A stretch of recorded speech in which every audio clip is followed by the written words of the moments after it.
नमस्कार मित्रों, आपका स्वागत है मित्रों। आज हम आपको इस वीडियो में बताएंगे कि मृत्यु से पहले वह कौन से 7 संकेत हैं जो हमें बताते हैं कि हमारी मृत्यु नजदीक है। साथ ही इस वीडियो में आपको यह भी जानने को मिलेगा कि बिस्तर पर बैठकर भोजन करने वाले की कम उम्र में मृत्यु क्यों हो जाती है। तो चलिए मित्रों, इसे हम आपको एक कथा के माध्यम से बताने का प्रयास करते हैं। मित्रों, भगवान श्री कृष्ण कहते हैं, नैनम छिंदंती शस्त्राणी नैनम दहति पावक न चमक्ले दंपो न शोष अतिमारुत।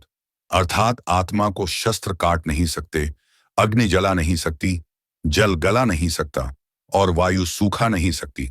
अर्थात मनुष्य के शरीर में स्थित आत्मा अमर है, उसे कोई नहीं मार सकता। किंतु मनुष्य का शरीर अमर नहीं है, उसकी मृत्यु एक ना एक दिन तो अवश्य होनी है। जिसका जन्म हुआ है उसकी मृत्यु भी निश्चित है। जिस समय मनुष्य इस भौतिक संसार में जन्म लेता है उसी की उसकी मृत्यु का समय और मृत्यु का कारण निश्चित हो जाता है। मृत्यु एक ऐसा विषय है जिसके बारे में हर मनुष्य जानने की जिज्ञासा रखता है। मृत्यु से पहले होने वाले अभ्यास, मृत्यु के बाद आत्मा की यात्रा, पूर्व जन्म और पुनर्जन्म का सत्य आदि कुछ ऐसे सवाल है जो हर किसी के मन में उठते हैं। लेकिन हमारे प्राचीन ग्रंथों में मृत्यु से जुड़ा लगभग हर रहस्य उजागर किया हुआ है। गरुड़ पुराण में जीवन से लेकर मृत्यु तक और उसके बाद आत्मा के सफर के बारे में विस्तार से जानकारी दी गई है। गरुड़ पुराण में भगवान विष्णु ने गरुड़ देव को मृत्यु के पश्चात होने वाली घटनाएं, नरक लोक की आत्माएं, स्वर्गलोक और स्वर्गलोक के पश्चात पुनर्जन्म, इन सभी विषयों के बारे में बताया है। पृथ्वी पर जन्म हर जीव जीवन और मृत्यु के चक्र में फंसा हुआ है। जिस प्रकार जन्म सत्य है उसी प्रकार मृत्यु एक शाश्वत सत्य है जिसे कोई टकराव रोक नहीं सकता। इसलिए मृत्यु पर विजय पाना असंभव है। ईश्वर की इच्छा के बिना कोई भी मनुष्य उसकी तय आयु से अधिक एक क्षण भी जीवित नहीं रह सकता और हर व्यक्ति जीवन के इस कटु सत्य को जानता है, लेकिन फिर भी मृत्यु को लेकर भयभीत रहता है। गरुड़ पुराण में कुछ ऐसे संकेत हैं जिनके बारे में बताया गया है जिसे यदि हम जान ले तो हम पहले ही यह जान सकते हैं कि हमारे मृत्यु का समय आ चुका है। चलिए मित्रों, हम आपको एक कथा आपको सुनते हैं जो स्वयं भगवान विष्णु जी ने गरुड़ देव को सुनाई थी। मित्रों, एक समय की बात है, त्रिलोक के स्वामी भगवान श्री हरि विष्णु लोक के क्षीर सागर में शेष नाग की सैया पर माता लक्ष्मी के साथ विश्राम कर रहे थे। वहां का दृश्य मन को लुभाने वाला था। तभी भगवान श्री हरि विष्णु के वाहन गरुड़ देव वहां पर आते हैं। उनके चेहरे पर भावुकता और चिंता की रेखाएं साफ जान पड़ रही थीं। गरुड़ देव को ऐसे उदास देखकर भगवान श्री हरि विष्णु ने कहा, हे पक्षीराज, आज आप बहुत ही शांत जान पड़ रहे हैं। तीनों लोक के स्वामी को अपने पीठ पर बैठा चलने वाले पक्षीराज, आपके मुख पर ऐसी चिंता की रेखाएं शोभा नहीं देती हैं। तब गरुड़ देव भगवान श्री हरि विष्णु को प्रणाम करते हुए कहते हैं, हे प्रभु, आप तो सर्वज्ञ हैं। मैं आपके पास अपने एक प्रश्न को लेकर आया हूं। हे प्रभु, मेरा यह है, यमराज जी अपने दूतों को भेजकर उसके प्राण अचानक ही ले जाते हैं, और क्या बिस्तर पर बैठ के भोजन करने से मनुष्य की कम आयु में मृत्यु हो जाती है? हे प्रभु, कृपया आप मुझे इस विषय में स्पष्ट रूप से बताइए। तब भगवान श्री हरि विष्णु जी कहते हैं, हे पक्षीराज गरुड़, आज आपने सत्य में ही बहुत ही उपयोगी और अत्यंत महत्वपूर्ण प्रश्न किया है। चलिए मैं आपको बताता हूं कि मृत्यु से पहले मनुष्य को कौन से संकेत दिए जाते हैं, इसके साथ ही बिस्तर पर बैठकर भोजन करने से क्या होता है। लेकिन हे गरुड़ देव, आपको इस विषय में बताने से पहले आपको एक कथा सुननी होगी जिसके माध्यम से आपको आपके सभी प्रश्नों के उत्तर मिल जाएंगे। अब गरुड़ देव कहते हैं, हे प्रभु, आप उस कथा को कहिए, मैं उस कथा को पूरा अवश्य सुनूंगा, साथ ही इस कथा का प्रचार प्रसार भी करूंगा। तब भगवान श्री हरि विष्णु जी कहते हैं, हे गरुड़ देव, मनुष्य के जन्म मरण का चक्र मनुष्य की आदतों में छिपा होता है। मनुष्य जिस प्रकार का आचरण करता है उसे उसी के अनुसार सुख और दुख भोगने पड़ते हैं। मनुष्य की अकाल मृत्यु होने के पीछे भी उसकी आदतें ही कारणीय होती हैं। हे गरुड़ देव, पूर्व काल की बात है, मगध देश में हेमकुंडल नाम के एक प्रसिद्ध सम्राट हुआ करते थे। उनके राज्य के अंदर अनेक नगर, वन, पर्वत तथा सरोवर थे। महाराज हेमकुंडल अत्यंत गुणवान, बुद्धिमान तथा कुशल सम्राट थे। उनके राज्य में प्रजा अत्यंत संतुष्ट थी।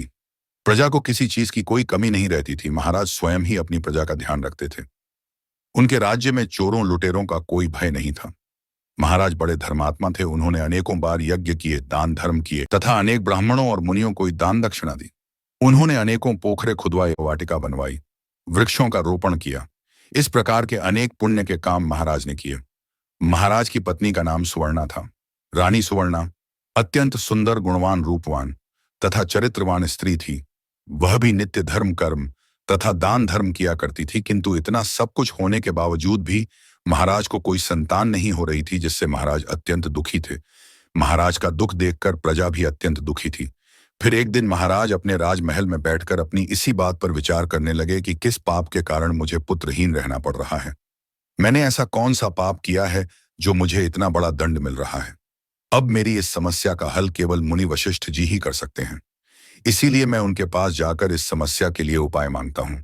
फिर महाराज अपने रथ में बैठकर मुनि वशिष्ठ जी के आश्रम पर जाते हैं। वहां पर मुनि वशिष्ठ जी ने उनका स्वागत किया और उन्हें बैठने के लिए आसन देकर पूछने लगे, हे राजन, आज आपका किस कारण से हमारे आश्रम पर आना हुआ? कहीं आपने संन्यास तो नहीं लिया है? आपकी तो अभी अवस्था भी संन्यास लेने की नहीं है। महाराज मुनि से कहने लगे, हे मुनिवर, ऐसी बात नहीं है। आज मैं आपके पास एक शंका लेकर आया हूं। मैं अत्यंत दुखी हूं। केवल आप ही मेरी इस शंका का समाधान कर सकते हैं। राजा की बात को सुनकर मुनि वशिष्ठ जी कहने लगे, हे राजन, भला आपको किस प्रकार का कष्ट? आप तो इतने बड़े राज्य के सम्राट हैं। आपके मन में जो भी शंका हो आप निसंकोच होकर पूछिए, मैं अवश्य आपकी सहायता करूंगा। फिर महाराज हेमकुंडल कहने लगे, हे मुनिवर, मेरी कोई संतान नहीं है। किस पाप के कारण मुझे संतानहीन रहना पड़ रहा है? संतान के बिना मेरा उद्धार कैसे होगा? मेरे राज्य का उत्तराधिकारी कौन बनेगा? कृपया आप मुझे यह बताने की कृपा करें कि किस कारण से मैं संतानहीन बन गया हूं और मुझे संतान प्राप्ति के लिए कौन सा उपाय करना चाहिए। फिर मुनि वशिष्ठ ठीक है कहकर अपनी योग शक्ति से महाराज के पूर्व जन्म को देखने लगते हैं और महाराज से कहते हैं, हे राजन, आपको संतान सुख ना मिलने का कारण आपके द्वारा पिछले जन्म में किया हुआ पाप है। पिछले जन्म में आप एक शिकारी थे जो वन में रहकर शिकार करके अपना गुजारा चलाया करते थे। फिर एक दिन आप वन में शिकार के लिए निकले थे। उस स्थान पर एक गाय अपने बछड़े को दूध पिला रही थी, किंतु आपके द्वारा अनजाने में ही आपका तीर उस गाय को लगा और वह गाय घायल हो गई। उस गाय को घायल करने के कारण ही इस जन्म में आपको पुत्रहीन होने का श्राप मिला है। अब इस बात को सुनकर महाराज बहुत दुखी हुए। उनके दुख का कि ठिकाना नहीं था, क्योंकि उन्होंने आज तक कोई पाप रहित कार्य नहीं किया था। अब महाराज मुनि वशिष्ठ जी से प्रार्थना करते हुए कहने लगे, हे मुनिवर, इस पाप से मुझे कैसे मुक्ति मिलेगी? कृपया आप मुझे इस पाप से मुक्ति का उपाय बताइए। फिर मुनि वशिष्ठ जी कहते हैं, हे राजन, इस पाप से मुक्ति के लिए आप गायों की सेवा करें। इसी से आपको मिल जाएगी और आपको एक संतान की प्राप्ति होगी। फिर महाराज ने अपने राज्य में अनेक गौशाला बनवाई, ब्राह्मणों को गायों का दान किया और अपने महल में नित्य गाय की सेवा करने लगे। महाराज और महारानी अपने महल में नित्य गाय की पूजा और प्रदक्षिणा करने लगे और नित्य गाय को भोजन कराने लगे। इस प्रकार से अनेक दिनों तक गाय की सेवा करने के कारण महाराज को एक पुत्र रत्न की प्राप्ति हुई, जिससे महाराज अत्यंत प्रसन्न हुए और उन्होंने उत्सव मनाया। महाराज उस बालक को बड़े लाड़ प्यार से पालने लगे, उसकी हर इच्छा और मनोकामना को पूर्ण करने लगे। किंतु कुछ ही दिनों के बाद महाराज के जीवन में दुख के बादल फिर से छा गए। जब महाराज का वह पुत्र 16 वर्ष का हुआ तो अचानक एक भयानक रोग के कारण उनके पुत्र की मृत्यु हो गई। पुत्र की मृत्यु से महाराज शोक में डूब गए और सब कुछ छोड़कर वन में महाराज वशिष्ठ जी के आश्रम पर पहुंच गए। वहां पर जाने के बाद मुनि ने महाराज से पूछा, हे राजन, आप किस कारण से शोक में डूब गए हैं? वशिष्ठ जी ने अपनी दिव्य दृष्टि से सब कुछ देख लिया और महाराज को उनके पुत्र की अल्पायु में मृत्यु होने का कारण बताने लगे। हे राजन, आपको आपके पुण्य के कारण पुत्र की प्राप्ति तो अवश्य हुई है, किंतु आपके पुत्र के दुर्व्यवहार के कारण ही उसे अल्पायु में मृत्यु का सामना करना पड़ा है। आपके पुत्र ने सदैव ही बिना स्नान किए बिस्तर पर बैठकर भोजन किया है। जो मनुष्य बिना स्नान किए भोज करता है उसकी आयु क्षीण हो जाती है। जो बिस्तर पर बैठकर भोजन करता है उसके शरीर में रोग आदि उत्पन्न होते हैं और वह भी अकाल मृत्यु को प्राप्त होता है। इस प्रकार के वचन सुनकर महाराज अत्यंत दुखी हुए और वहीं पर रहकर मुनि की सेवा करने लगे। फिर उन्होंने अपने भांजे को अपने राज्य का कार्यभार सौंप दिया और वन में ही बैठकर तपस्या करने लगे। अब भगवान श्री हरि विष्णु जी कहते हैं, हे गरुण देव, आपका पहला प्रश्न था कि मनुष्य को उसकी मृत्यु से पहले कौन से संकेत मिलते हैं। तो हे गरुण देव, मनुष्य को मृत्यु से पहले 7 संकेत मिलते हैं।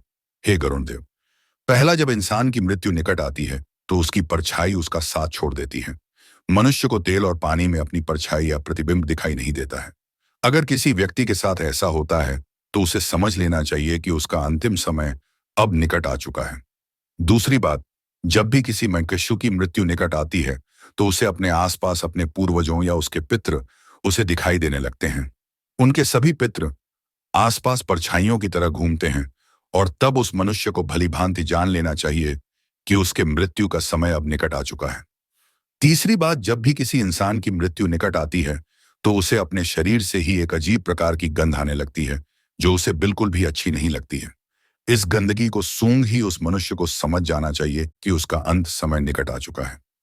चौथी बात, जब भी किसी मनुष्य की मृत्यु निकट आती है और आईने में अपना चेहरा देखता है तो उसे अपने चेहरे के स्थान पर किसी अन्य व्यक्ति का चेहरा दिखाई देता है या कई बार उसे स्वयं का विद्रूप चेहरा दिखाई देता है, तो यह उसे आने वाली मृत्यु के बारे में आगाह करता है।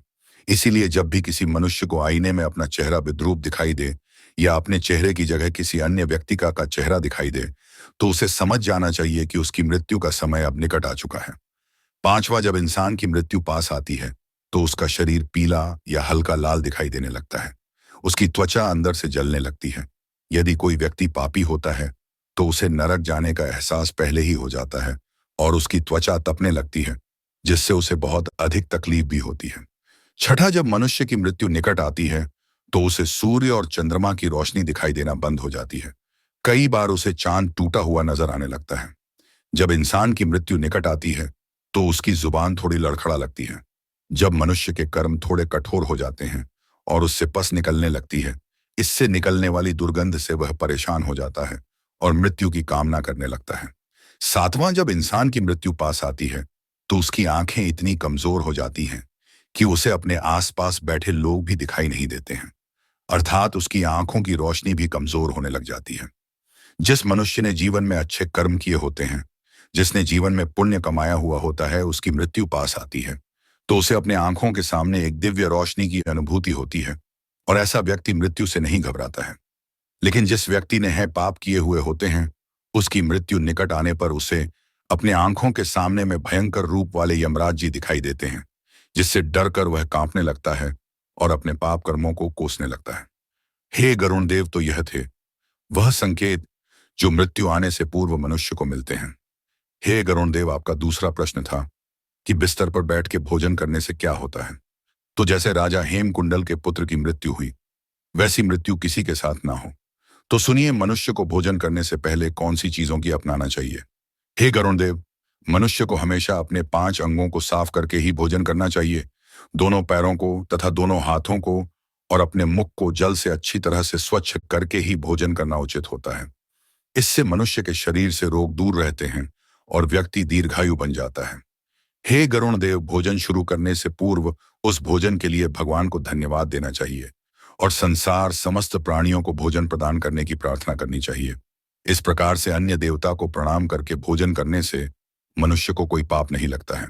हे गरुण देव, जमीन पर बैठकर भोजन करना ही श्रेष्ठ होता है। बिस्तर पर बैठकर भोजन करने से मनुष्य के शरीर में रोग उत्पन्न होते हैं और उसकी आयु कम हो जाती है। शास्त्र कहते हैं कि दहलीज पर बैठकर भी भोजन नहीं करना चाहिए। हे गरुण, 3 प्रकार का भोजन मनुष्य को नहीं करना चाहिए। जिस भोजन के ऊपर से कोई पैर रखकर चला गया हो अथवा कोई व्यक्ति भोजन को लांघ कर गया हो, ऐसे भोजन को कभी खाना नहीं चाहिए। ऐसा भोजन अशुद्ध हो जाता है। ऐसे भोजन को पशुओं को खिला देना चाहिए। दूसरों के द्वारा लांघा गया भोजन खाने से मनुष्य की आयु कम हो जाती है और उसके शरीर में भिन्न भिन्न प्रकार के रोग उत्पन्न होते हैं। यदि भोजन में बाल निकल आता है तो ऐसा भोजन त्याज्य हो जाता है। यदि अन्न में बाल निकलता है तो उसे ईश्वर को कभी प्रसाद के रूप में नहीं चढ़ाना चाहिए और ना ही स्वयं खाना चाहिए। ऐसा भोजन प्रेतों को प्राप्त हो जाता है। दूसरों के लिए परोसा हुआ भोजन भी नहीं खाना चाहिए। जो मनुष्य दूसरों का भोजन छीन के खाता है अथवा किसी को बिना दिए ही स्वयं उस अन्न का उपभोग करता है, उससे देवी अन्नपूर्णा रुष्ट हो जाती है। इसलिए ही भोजन सभी में बांटकर खाना चाहिए। दूसरों के हिस्से का भोज न करने से मनुष्य के पुण्य कर्म नष्ट हो जाते हैं। अब भगवान श्री हरि विष्णु जी कहते हैं, हे गरुण देव, अब तो आपको सब कुछ समझ में आ ही गया होगा। हे प्रभु, आपने आज सच में मुझे एक महान ज्ञान दिया है। आपका मुझे ऐसा ज्ञान देने के लिए धन्यवाद। इतना कहकर गरुड़ देव वहां से चले जाते हैं। आशा करते हैं मित्रों, आपको हमारे द्वारा दी गई जानकारी पसंद आई होगी। अगर आपको यह जानकारी पसंद आई है तो अपने मित्रों के साथ इसे जरूर शेयर करें। साथ ही इस वीडियो में श्री हरि विष्णु कमेंट करना ना भूलें। बाकी मित्रों, इस वीडियो को यहाँ तक देखने के लिए आप सभी लोगों का दिल से धन्यवाद।